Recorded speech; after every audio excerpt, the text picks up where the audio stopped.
In this video, we'll explore the Kelvin, the fundamental SI unit of temperature used in physics and science.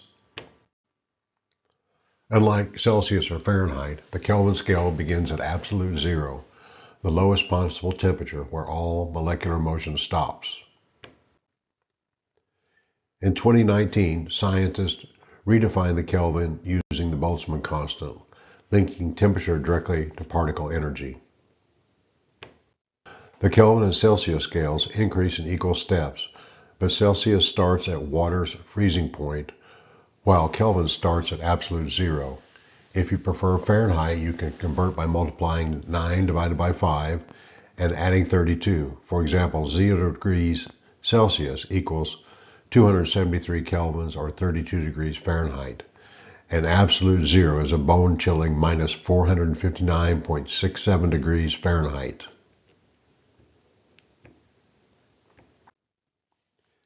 In everyday life, most people use Celsius or Fahrenheit, but the Kelvin scale helps scientists express temperature without negatives.